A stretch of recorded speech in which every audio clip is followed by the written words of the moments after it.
Everybody, Earl at thelogbook.com, back with another herd of infinite sheep. We have not just one spot, not just two spots, but three spots on the same topic. Wow. Okay. So, let's rewind to about a quarter century ago, which blows my mind because surely I just did these spots last week. Or at least it feels that way sometimes before I realize when I get up in the morning that my back hurts. These spots were all on the subject of gambling as a ballot issue in the state of Arkansas.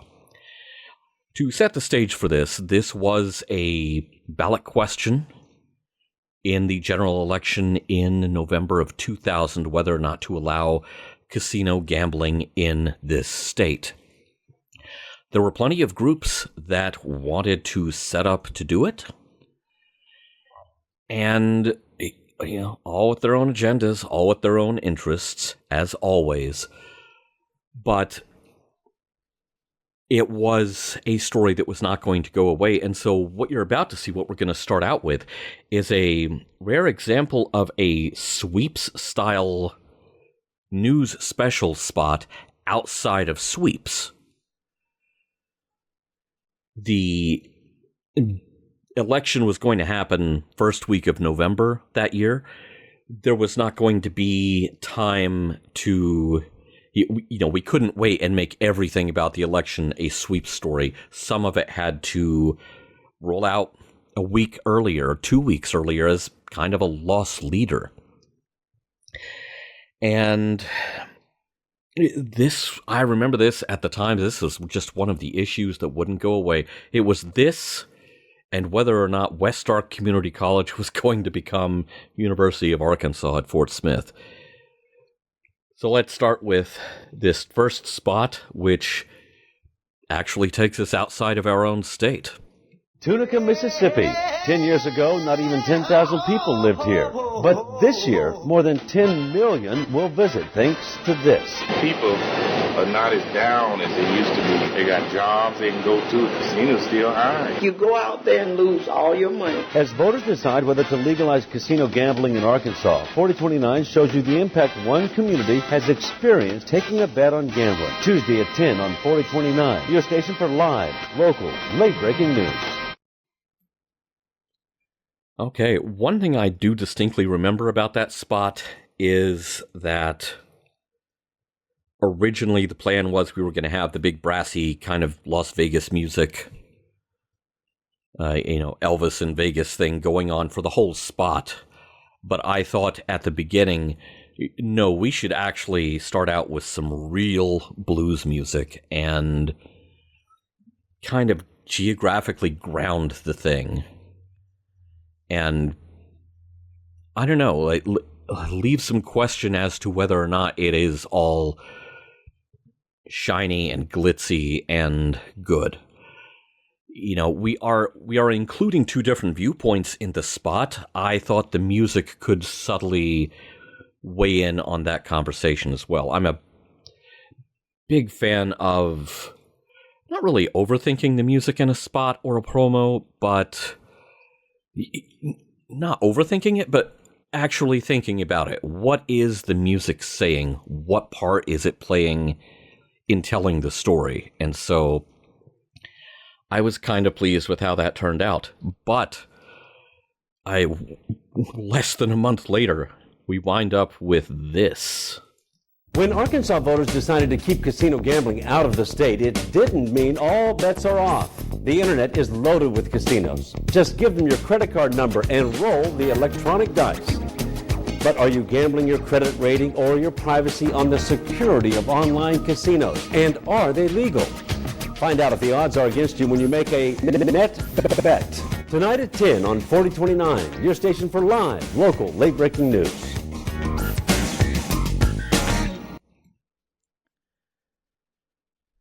Okay, so that was, I think about a month later, that was a November sweep spot, if I'm not mistaken. And it was already on the docket as a topic that they were going to tackle in a news story.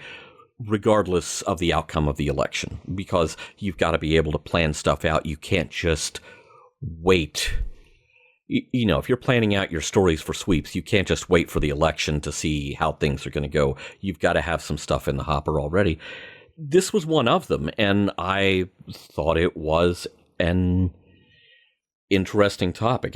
It was just kind of a hint that the story was not going to go away.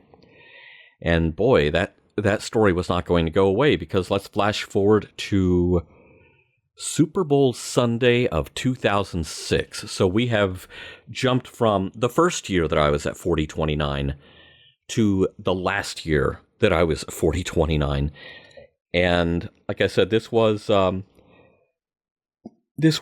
actually a sweep story, but we did kind of get flashy with the spot because it was our lead story for the newscast after the Super Bowl that year. It can lead to prison, insanity, or death. The roll of the dice, the thrill of the win, and some people in our hometowns just can't stop. I tried to quit, and I was unable to quit. How to spot when the fun is becoming an addiction. They don't understand that it's an illness, and they will say, you know, why don't you just stop? Who's helping them fight back? People come to us when they've hit rock bottom. Gambling addiction. Sunday after the Super Bowl on 4029, your hometown news. Okay, so two things that spot brings back to my memory. That shot of the hand rolling the dice down that sort of trench thing, like, oh, did we go to a casino and shoot that? No, I shot that in front of the shiny black surface of the trash compactor in the kitchen at my house. I set up like a TV tray that had the shiny white surface and just rolled some game dice on it.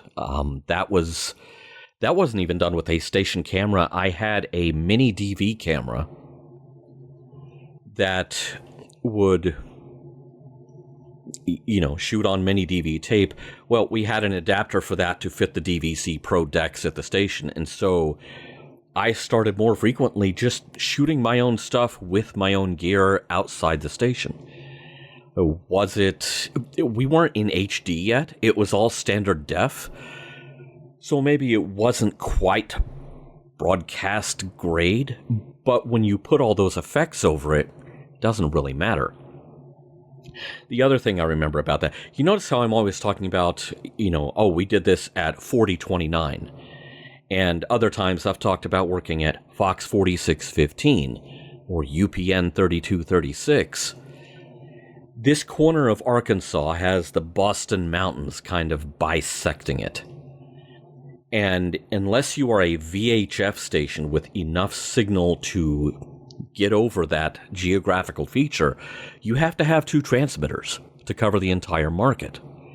So you had, at the time, you had 4029. The 4029 is still a thing. Channel 5, well, that was VHF. They only needed the one transmitter. The Fox station was 4615. The UPN station was 3236. NBC 2451, although that later kind of underwent a kind of a split and took advantage of the fact that cable systems exist for its coverage. And so everyone had two station numbers. The knock-on effect of that was that 4029's news slogan was your hometown news. And you noticed in the copy for that last spot, we were talking about, you know, in one of our hometowns, because I remember the consultants came in from out of town and looked at our particular geographical quirk and said, okay, well, you know, you're going to lose people in Fort Smith if you're always talking about Fayetteville. You're going to lose people in Fayetteville if you're always talking about Fort Smith. So don't actually say where you're talking about. Say it's one of our hometowns.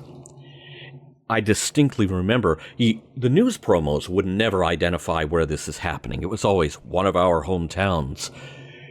But sometimes you would get all the way through the story and it would fail to geographically identify where the story was happening. It was just one of our hometowns. And it's like, okay, I get that we're trying not to alienate part of the audience, but you're going to alienate all the audience if you don't tell them where the hell it's happening. So that was, I hated the hometown news thing that they had going at 4029 at the time. It was just, it reeked of consultant speak, which was certainly a thing I do not miss about broadcast.